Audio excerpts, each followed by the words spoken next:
আজ CGO complex অভিযানে junior চিকিৎসকরা আপনারা জানেন যে আজকে থেকেই তারা কাজে ফিরছেন, অর্থাৎ হাসপাতালে ফিরছেন এবং স্বাস্থ্য ভবনের সামনে থেকেই জুনিয়র চিকিৎসকদের মিছিল শুরু হবে। এর পাশাপাশি নাগরিক সমাজের মিছিল। मेरा सफेद तुरंत खुले, भरपूर झाग दे और इसकी स्मार्ट साइंस दे स्मार्ट केयर और फ्रेशनेस। मेरी चॉइस मेरा सफेद। আর একটু পরেই যে মিছিল শুরু হবে, মশাল মিছিল, মশাল রিলে মিছিল, হাইল্যান্ড পার্ক থেকে 42 কিলোমিটার একেবারে শ্যামবাজার পর্যন্ত জুনিয়র চিকিৎসকদের সিজিও অভিযান বিচারের দাবিতে সিবিআই এর কাছে, পাশাপাশি নাগরিক সমাজের মশাল মিছিল, পাশাপাশি দুটি ছবি রেখেছি আপনাদের সামনে।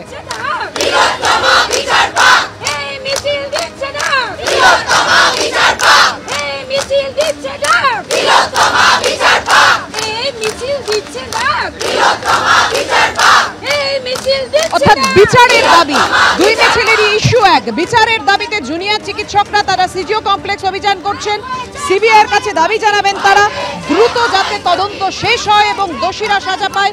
অন্যদিকে নাগরিক সমাজের মশাল মিছিল ডাক্তারদের পাশে দাঁড়িয়ে পাশে থাকে আরজিকর কাণ্ডের প্রতিবাদে বিচার চেয়ে। আমাদের সঙ্গে রয়েছেন আমাদের তিন প্রতিনিধি, ঝিলম করঞ্জাই, সৌমিত্র রায় এবং সেই সঙ্গে কৃষ্ণেন্দু অধিকারী। নাগরিক সমাজের মিছিলের ছবিও তুলে ধরবে, কিন্তু প্রথমে এই মুহূর্তে ঝিলম।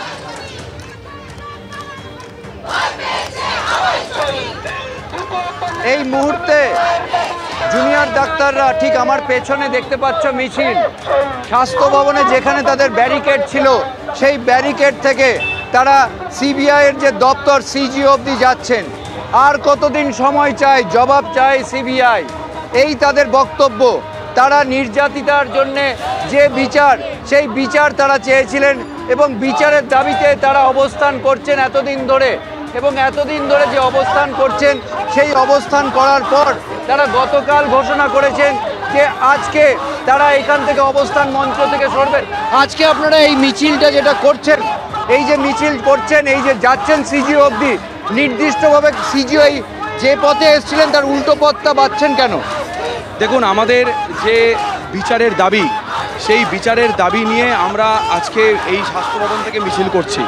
আমাদের এই স্বাস্থ্য ভবনে অবস্থান বিক্ষোভ যেটা চলছিল, সেই অবস্থান বিক্ষোভ, কিছু বলবেন? আমি এটা বলিনি একটু। আমাদের এই যে অবস্থান বিক্ষোভ চলছিল, সেই অবস্থান বিক্ষোভে আমাদের যে দাবিগুলো ছিল সেইখানে সবটা পূরণ না হলেও আংশিক হয়েছে, অনেকটার কিছুটা হয়েছে এবং কিছুর প্রতিশ্রুতি পাওয়া গেছে। সেই জায়গা থেকে আমরা এখানে অবস্থান বিক্ষোভটা উঠিয়ে নিয়ে আমরা যে যার মতো মেডিকেল কলেজে যাচ্ছি এবং সেখানে আমাদের যে ধর্ণা মঞ্চ, সেখানে আমাদের প্রতিবাদ চলবে। আপনারা ইতিমধ্যেই জানেন আমরা কর্মবিরতি থেকে মানে এসেনশিয়াল যে ওয়ার্কগুলো মেডিকেল কলেজগুলোতে, হসপিটালগুলোতে, সেগুলোতে ফিরে আসব সোমবার থেকে। কিন্তু এটা আমি মনে করিয়ে দিতে চাই যে ইনফ্রাস্ট্রাকচার বা যে পরিকাঠামোগত পরিবর্তন দরকার এবং থ্রেড কালচার রিলেটেড যা দাবি আমরা দিয়েছি সরকারকে, সেইগুলো যদি দেখি সরকার সেই সব ব্যাপারে সদর্থক ভূমিকা পালন করছে না, আমরা কিন্তু আমাদের আন্দোলনকে আরও তীব্র থেকে তীব্রতর করব এবং আবার কিন্তু প্রয়োজন হলে আমরা কমপ্লিট সিজওয়ার্কে যাব। গতকাল কল্যাণীতে college of medicine and JNM হসপিটালে 40 জনকে বহিষ্কার করা হয়েছে থ্রেড কালচারে। প্রাক্তন অধ্যক্ষর বিরুদ্ধে পদক্ষেপ করা হয়েছে, প্রাক্তন অধ্যক্ষ ছাড়াও আরও একজন অ্যাসিস্ট্যান্ট প্রফেসর। এইগুলো নিয়ে কি বলবেন? থ্রেড কালচার কল্যাণীতে, সারা রাজ্যে, এখানেও কল্যাণীতে পদক্ষেপ হয়েছে, বিভিন্ন জায়গায় পদক্ষেপ হচ্ছে, আরজি করেও হয়েছে। একদমই তাই। আরজি কর কেন, কল্যাণী কেন? আমার মনে হয় প্রত্যেকটি মেডিকেল কলেজেই এই যে ঘুঘুর বাসাগুলো ছিল সেগুলোকে চিহ্নিতকরণ করা খুব প্রয়োজন এবং এই ঘুঘুর বাসার যে মেন বাসা, সেই স্বাস্থ্য ভবনকে আমরা সাফাই করতে এসেছিলাম।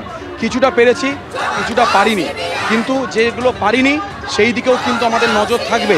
এবং থ্রেড কালচার নিয়ে যদি সরকার সত্যিই কোনো সদর্থক পদক্ষেপ না নেয়, আমরা কিন্তু আমাদের আন্দোলনকে আরও তীব্র থেকে তীব্রতর করব। ভুলে গেলে চলবে না 9 তারিখের যে ঘটনা ঘটে গিয়েছিল, তার পেছনে কিন্তু এই থ্রেড কালচার একটা বিশাল বড় ভূমিকা পালন করেছে। আপনারা কি মনে করছেন যাদেরকে তদন্ত করছে সিবিআই বিভিন্ন সময়, গতকালও দেখা গেছে আশিস পান্ডে, সেই সিবিআই কি সঠিক পথে এগোচ্ছে? দেখুন, ইনভেস্টিগেশনের ব্যাপারে আমরা অত কিছু বলতে পারবো না, তবে সিবিআই যেটা করছে নিশ্চয়ই সেটা তারা ইনভেস্টিগেশন করে করছে। তবে সিবিআইয়ের কাছে আমাদের অনুরোধ বলতে পারেন, দাবি বলতে পারেন, এই কেসটাকে ফাস্ট ট্র্যাক কোর্ট করতে হবে। আপনাকে আমি বলে দিতে পারি, এখনও পর্যন্ত বিভিন্ন জায়গায় মহিলাদেরকে এই যে ঘটনা, ধর্ষণের ঘটনার শিকার হতে হচ্ছে। ধর্ষকরা এখনও অবাধে নির্বিচারে আনন্দে ঘুরে বেড়াচ্ছে এবং তারা ভাবছে ওরা যা খুশি তাই করতে পারে। তাই সেই জায়গায় দাঁড়িয়ে একটা সদর্থক বিচার এবং একটা মানে কঠোর থেকে কঠোরতম শাস্তি যদি তারা না পায় তাহলে এই ঘটনা আরো ঘটবে। দাবি নিয়েই তারা পথে নেমেছেন।